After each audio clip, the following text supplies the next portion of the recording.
Assalamualaikum warahmatullahi wabarakatuh. Halo mahasiswa sekalian. Pada video ini kita akan melihat beberapa jenis penelitian yang mungkin dilaksanakan oleh mahasiswa yang mengambil jurusan kependidikan.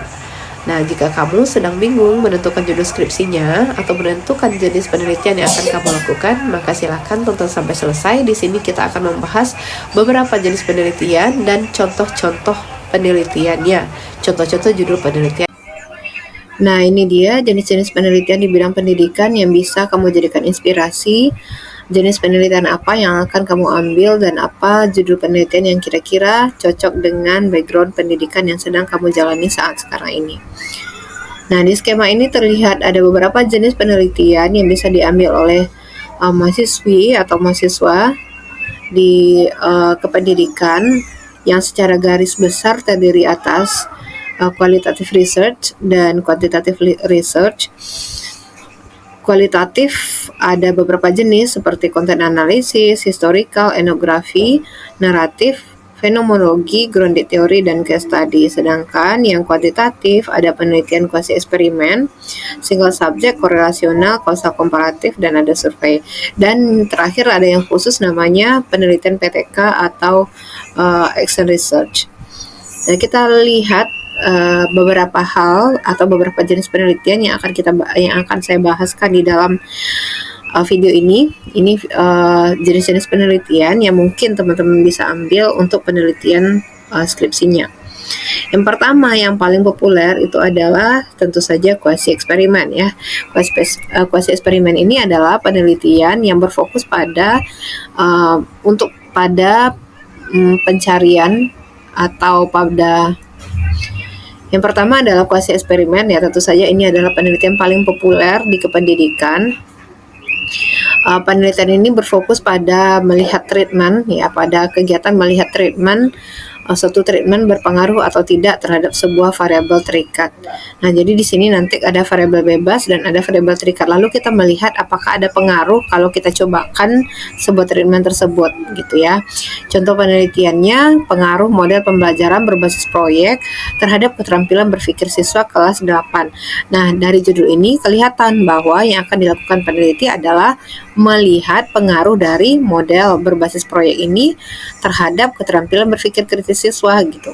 Jadi dalam desainnya nanti sebuah kelompok akan diberikan sebuah perlakuan berupa model PBL. Lalu diukur apa yang diukur variabel terikatnya berupa keterampilan berpikir kritis. Bisa juga bentuk penelitiannya itu judulnya diawali dengan efektivitas, contohnya efektivitas e-modul berbasis PBL terhadap hasil belajar IPA pada materi sistem pencernaan. Pada judul ini yang berperan sebagai variabel bebas adalah e-modul berbasis PBL, sedangkan variabel terikatnya adalah hasil belajar IPA. Nah, sudah kebayang ya, dalam judul ini peneliti akan menerapkan e-modul PBL ini lalu digunakan oleh siswa, lalu dilihat apakah dengan belajar menggunakan e-modul ini hasil belajar IPA akan dipengaruhi gitu. Apakah itu akan menjadi lebih naik ataukah justru menjadi lebih turun. Nah, dalam penelitian kuasi eksperimen ini ada beberapa desain yang bisa diambil oleh peneliti. Salah satunya adalah non-equivalent control group design. Ini adalah desain yang paling populer di dalam kuasi eksperimen dan paling mudah dipahami. Jadi kita punya dua kelas ya. Ada kelas eksperimen dan ada kelas kontrol. Nah, kita ambil judulnya, contohnya adalah pengaruh model kolaboratif problem solving terhadap kemampuan pemecahan masalah siswa dalam pembelajaran IPA. Jadi di sini yang berperan sebagai variabel bebasnya adalah model kolaboratif problem solving, dan yang berperan sebagai variabel terikat kita adalah kemampuan pemecahan masalah siswa. Nah, dalam desainnya nanti kita butuh dua kelas, yaitu kelas eksperimen dan satu kelas kontrol. Nah, kelas eksperimen itu dengan kelas kontrol kita sama-sama kasih pretest di awal. Pretest kelas eksperimen dan pretest kelas kontrol dengan menggunakan instrumen yang sama. Tapi kelas eksperimen kita kasih perlakuan apa? Berupa model kolaboratif problem solving.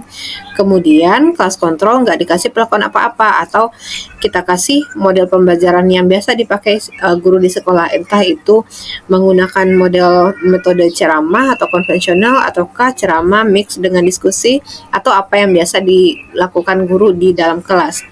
Kemudian kedua kelompok kita berikan post-test, yaitu berupa instrumen kemampuan pemecahan masalah.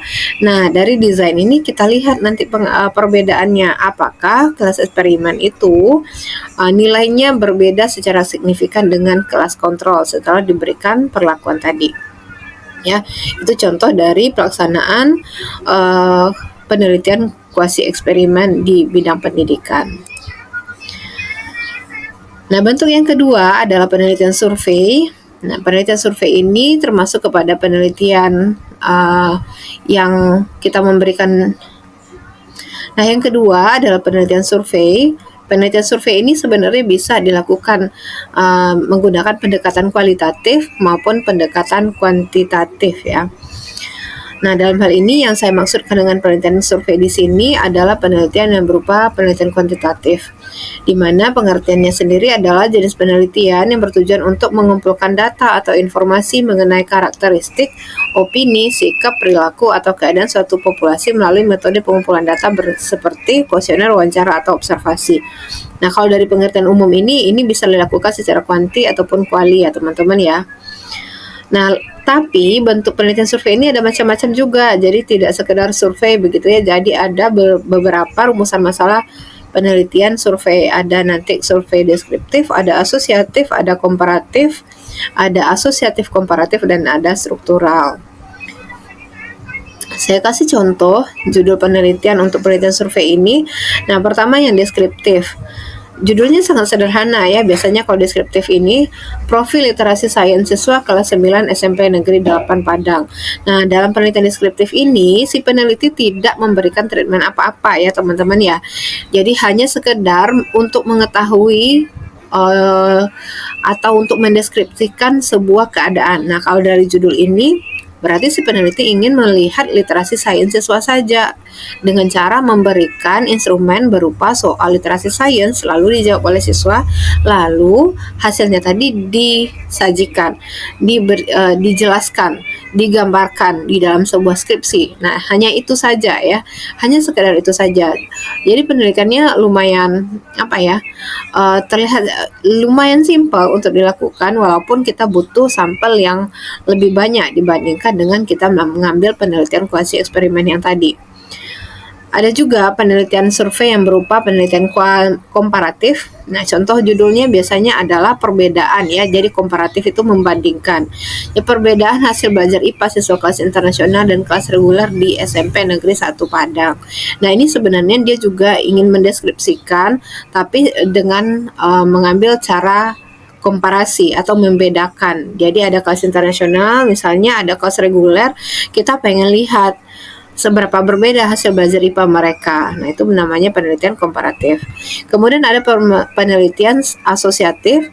Ini adalah penelitian yang dari asal katanya ini adalah penelitian yang melihat hubungan dua variabel, akan tetapi kita tidak memberikan perlakuan apa-apa di dalam penelitian ini. Contohnya, hubungan skor IQ dengan prestasi belajar IPA siswa SMP. Nah, berarti nanti kita ambil data skor IQ-nya, kemudian kita ambil skor prestasi belajar IPA-nya. Nah, nanti kita lihat hubungannya, apakah hubungannya linear atau bagaimana. Kemudian ada penelitian komparatif asosiatif. Nah, di sini kita melihat perbandingan juga, tapi melihat ada hubungan juga. Nah, contohnya perbandingan pengaruh metode pembelajaran daring dan tatap muka terhadap hasil belajar IPA di SMP Negeri 1 Bukit Tinggi. Nah, dari judul ini kita membandingkan dua pengaruh ya. Jadi misalnya ada dua kelas, berarti yang satunya pembelajaran daring, yang satunya tatap muka. Kita lihat hubungan antara metodenya dengan hasil belajarnya, lalu kita bandingin tuh dua kelasnya, kelas daring dan kelas tatap muka. Nah, gitu ya, jadi agak lebih kompleks.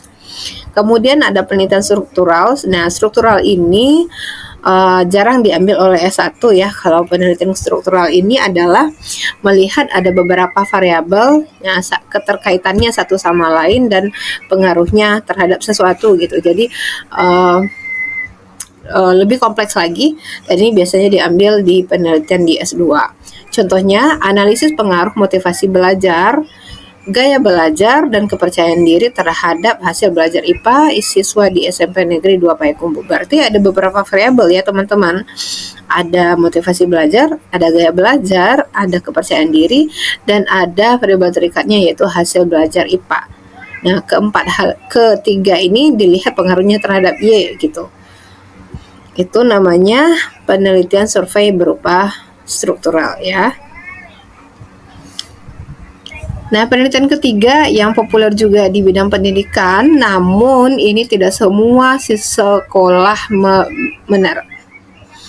Nah, yang ketiga adalah penelitian tindakan kelas, di mana yang ketiga adalah penelitian tindakan kelas atau biasa disebut sebagai penelitian PTK atau penelitian action research, di mana dalam penelitian ini tujuannya adalah untuk memperbaiki atau menyelesaikan masalah yang ada di dalam kelas oleh expert ya. Kata kuncinya di sini adalah oleh expert atau praktisinya. Siapa itu? Yaitunya guru. Jadi dalam masalah dalam suatu kelas itu dilakukan penyelesaiannya oleh guru melalui sebuah penelitian. Ini disebut dengan penelitian tindakan kelas. Pertanyaannya apakah penelitian ini bisa dilakukan oleh mahasiswa? Jawabannya tergantung. Kalau mahasiswanya sudah PLK di sekolah tersebut dalam waktu beberapa bulan dan sudah mengenal betul masalah yang ada di sekolah atau di kelas tersebut, maka penelitian PTK boleh dilakukan oleh mahasiswa tersebut. Akan tetapi jika mahasiswa tersebut yang bersangkutan belum mengenal kelasnya, belum punya pandangan terhadap masalah apa yang sedang ada di dalam kelas tersebut, maka mahasiswa ini tidak bisa melakukan penelitian PTK gitu ya. Nah, sayangnya tidak semua jurusan juga memperbolehkan penelitian PTK ini diambil oleh mahasiswa gitu ya. Jadi banyak tergantungnya. Nah, kalau kita lihat dari skemanya, ini ada siklus-siklusnya. PTK ini ada siklus-siklusnya. Jadi ada siklus 1 mulai dari perencanaan, pelaksanaan, kemudian pengamatan, kemudian refleksi.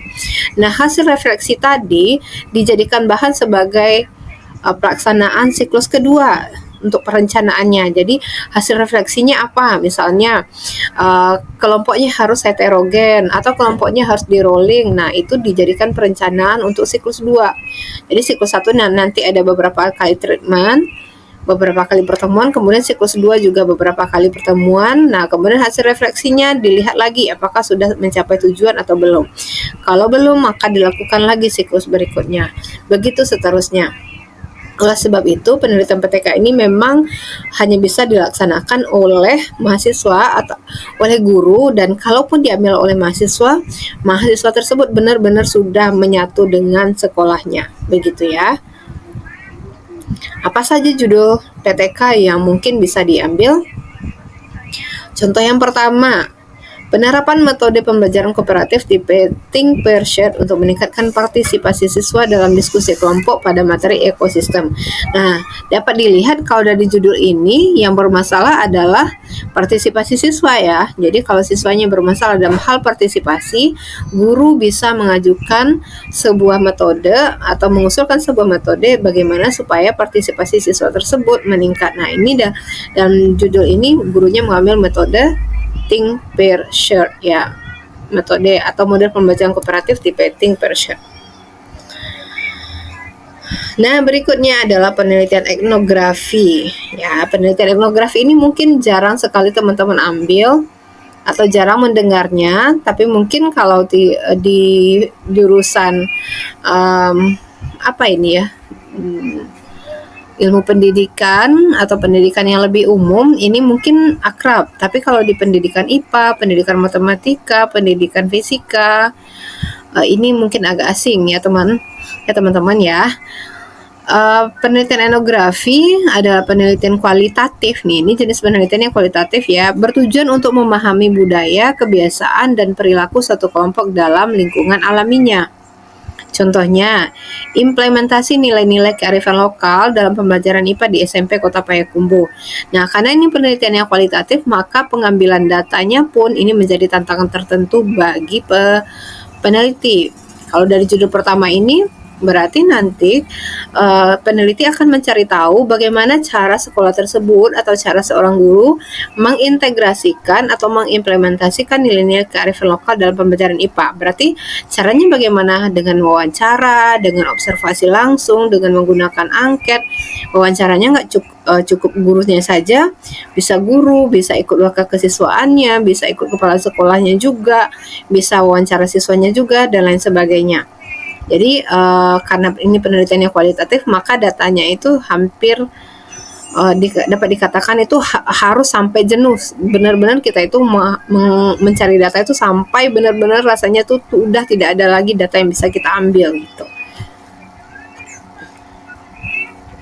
Nah, berikutnya yang kelima ada penelitian konten analisis. Penelitian konten analisis ini adalah metode penelitian yang digunakan untuk menganalisis isi atau makna dari berbagai bentuk komunikasi. Contohnya, analisis konten video pembelajaran IPA di YouTube, ya, keakuratan konsep dan kesesuaian dengan kurikulum Merdeka. Terus, analisis integrasi kearifan lokal Minangkabau dalam pembelajaran IPA di Kabupaten Agam. Ini maksudnya dalam buku IPA ya, di Kabupaten Agam. Jadi, konten analisis ini kita menganalisis konten menggunakan baik dari teks, gambar, audio atau video. Misalnya dari buku siswa gitu ya. Buku siswa itu kita pengen tahu bagaimana cara mengintegrasikan nilai-nilai kearifan lokal Minangkabau di dalam buku teks IPA atau di dalam LKS IPA siswa kelas 8. Nah, itu berarti kerja peneliti adalah mengulik atau menganalisis buku tersebut. Nah, bagaimana entah itu memasukkannya ke dalam materi, entah itu menambahkannya di dalam kegiatan pembelajaran dan sebagainya. Nah, yang keenam, ini salah ketik ya. Ini maksudnya adalah nomor 6, penelitian pengembangan atau R&D, di mana ini adalah penelitian bertujuan untuk mengembangkan sebuah produk. Nah, jadi ini adalah jawaban dari kebutuhan yang ada di sekolah. Jadi mungkin teman-teman bisa melakukan riset dulu ke sekolah, kebutuhan media di sekolah tersebut apa, kebutuhan model, kebutuhan bahan ajarnya apa, apakah e-modul ataukah media berupa video, animasi dan sebagainya. Nah, berdasarkan hasil riset teman-teman, maka teman-teman mengembangkan sebuah produk berupa apa itu yang berhubungan dengan hasil risetnya tadi, berhubungan dengan studi kebutuhannya tadi. Contohnya, pengembangan aplikasi virtual lab pada materi listrik dinamis, pengembangan e-modul IPA berbasis kearifan lokal untuk materi unsur senyawa dan campuran, dan seterusnya. Nah, itu tadi ya teman-teman beberapa bentuk penelitian yang bisa teman-teman lakukan di dalam pendidikan